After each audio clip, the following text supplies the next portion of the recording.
Founded in 2011, City Wall Productions are a brand new arts initiative providing a range of tailored musical packages for all occasions, ranging from fully staged chamber operas to live jazz bands, string quartets to rock and pop.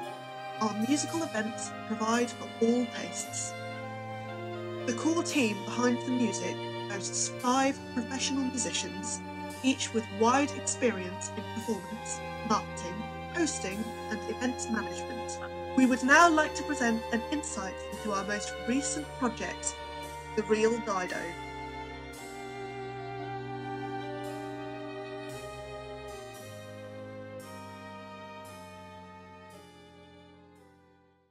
City Wall Productions has a strength that can only be found in a small team of strong-willed individuals who share a common passion.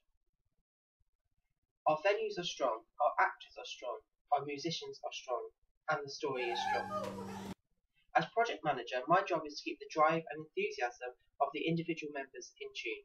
When choosing places to perform Dido and Aeneas, we really wanted to think outside the box.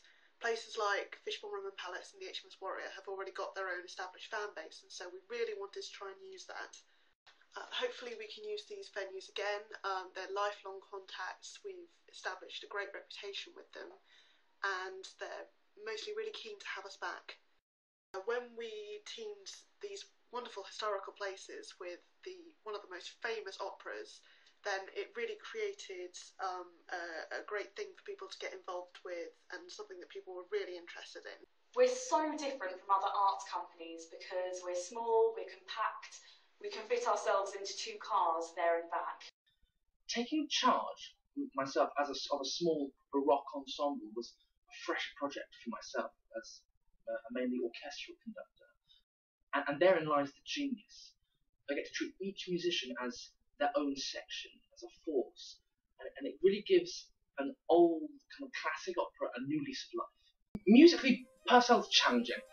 It's contrapuntal, it's melodic, choral, dramatic, and really very hard to perform, at least convincingly. The 1940s is a recent period of history that's still quite relevant to us today, and we can still apply to the venues that we chose. We knew quite a lot of the audience would be able to relate to the times, the story, and similarly the threat of war. My favourite thing about our interpretation of Dido's character is that I got to rip her to shreds.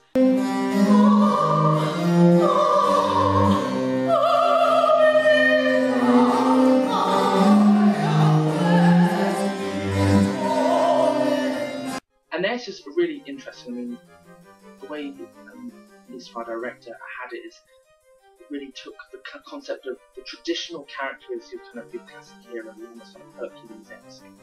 Whereas it's really interesting if you take it to a surface level, he's actually this kind of weak character who's very manipulated by the events. He's very manipulated by Belinda and Dido and these other strong female roles. So it's really interesting to see your classic warrior hero to suddenly actually be reduced to something a bit of a drip.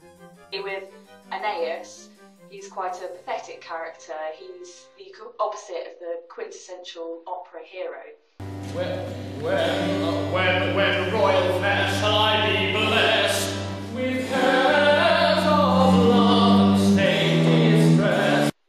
My favourite part of the development process was seeing my actors take control of their own characters. Suddenly they were coming out with things that were very personal to them and that we couldn't have hoped to have written. It was those impromptu moments that really gave them depth and reality. We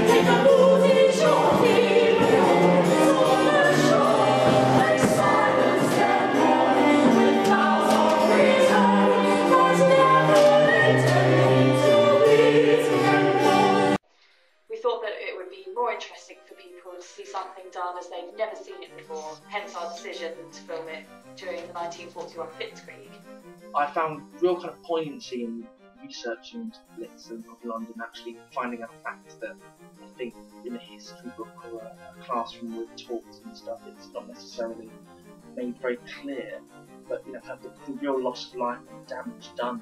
Really, we have no idea how it felt to be in the Blitz for the first time. We managed to talk to some people about it, which was fantastic.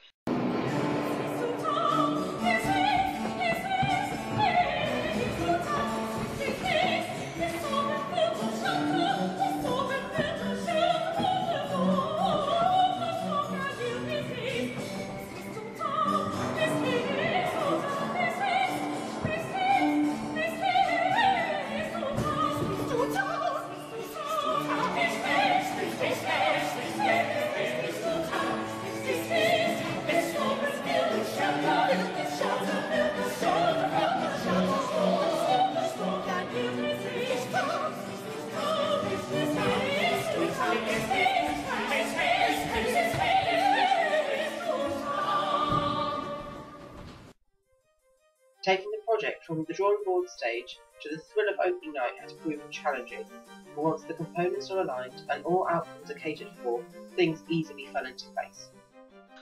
The hardest thing about pretending to be in the 1940s was, of course, that none of us were actually there.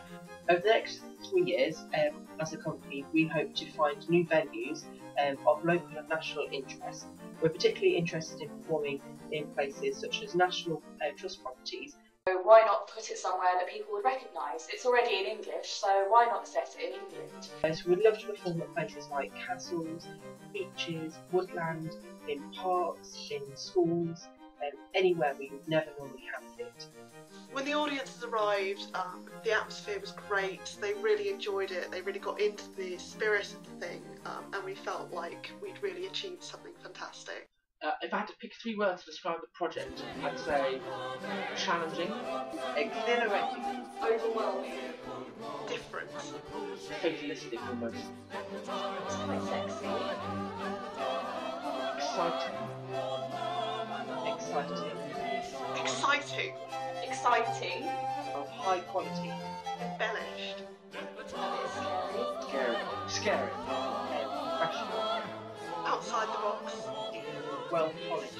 Mostly it was just good.